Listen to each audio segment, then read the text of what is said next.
দেশটার মধ্যে ডেইলি যে যে কাহিনী গড়ে, আইজ এর ফাঁসি, কাইল ওর ফাঁসি, পরশু এ পলাই যায়, পরশু দিন ও পলাই যায়, এরপর 32 নাম্বার ভাঙ্গো, 33 নাম্বার ভাঙ্গো, কোনো দিন মোর বিল্ডিংয়ের সামনে বোম মারিয়ে পলাই যায়। এর মধ্যে আমি আর থাকবো না। এই যে গাড়ি লইয়ে লাইছি, গাড়ি ধোয়া পোছা শেষ হইলেই যাবো পলাই এই দেশ দিয়া। একলা বলামুনি পলামো, লোকজন লইয়ে সামিট গ্রুপের চেয়ারম্যানের লই বলামো, সালমান এফ রহমানের লই বলামো, আপায় তো পলাই গেছেই যাই আপার তার চলে যাবো। এইসব কিস্তি কাহিনীর মধ্যে আমি নেই, আমি এই দেশে আর থাকবোই না। এই গাড়ি রেডি আমার, ওই সামনে আরও 8-10 জন 15 জন যা পাই লই আমি যেমন আমি পলাইয়া। ওস্তাদ গাড়ি ছাড়েন দেই, এই বালসাল এই দেশে আমি আর থাকবোই না, আমার এখনই পলাই যেতেই এই দেশ দিয়া। ম্যাপ দেখা ইন্দোনেশিয়ার, কিন্তু আমি শিওর আমি যাইতেছি ইন্ডিয়া।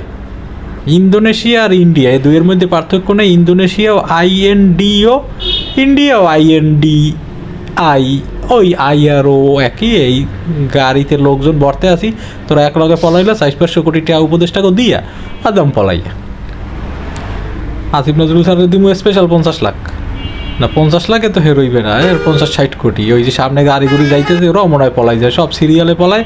আমি ওর দেশে থাকবো না। কাইল আমার বাড়ি ব্যাংকে লই দেবে, পরশু এর বাড়ি ভাঙবে, ওর বাড়ি ভাঙবে, এই ভাঙ্গাচুরা চলতেছে। এই ভাঙ্গাচুরা দেশে আমি আর থাকবোই না। এই গাড়ি ব্যাংকে চুরি দরকার হইলে আমি চলে যাবো, এই নতুন গাড়ি ব্যাংকে চুরি যে এমনিও আমি চলে যাবো। এই দেশে আর আমি থাকবো না।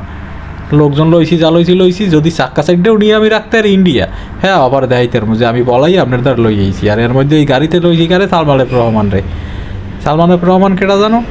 ওই 1.5 তো বেয়ানে এই টোল প্লাজায় 1.5 দিয়ে আবার পার হইতে হইবে। এই কি চুদুর বুদুর শুরু হয়ে গেলে দেশে, মানে পলাইতে গেলেও টাকা লাগবে। এই কি রে ভাই, 400-500 কোটি টাকা লাগে পলাইতে গেলে, এত 1.5 যে পার করে দিতে আছে এই অনেক।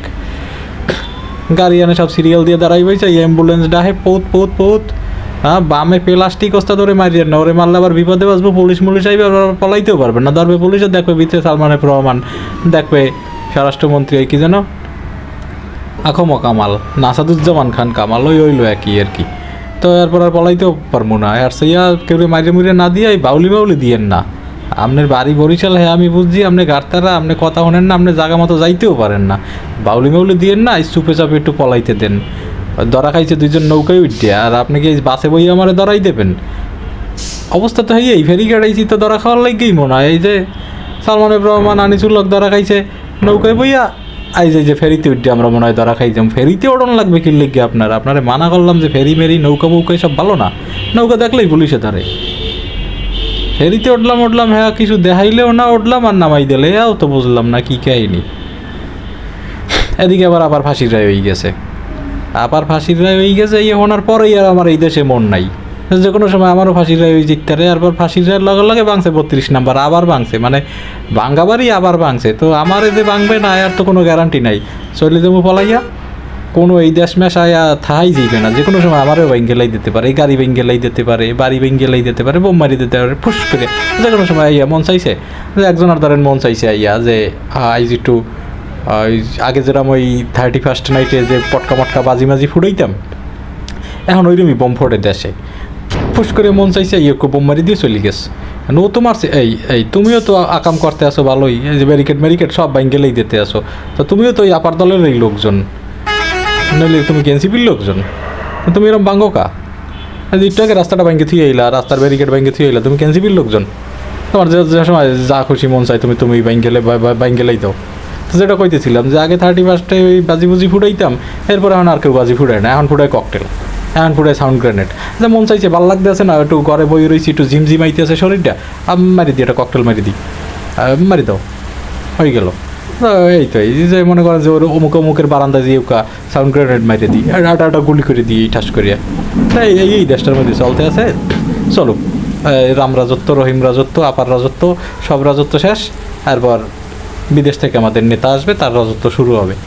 তাই এই পর্যন্ত একটু খিস খাইয়েও বিদেশ যাইয়ে ওয়েট করি, এই পর্যন্ত এই দেশে সুস্থভাবে কোনো মানুষ থাকতে নাই। এই তুমি যা শুরু করছো হয়তো তার পলাই যাও হইবে না। তুমি একবার এদিক লাগাই দাও, একবার ওদিক লাগাই দাও, ওস্তাদ দিয়ে সব কি।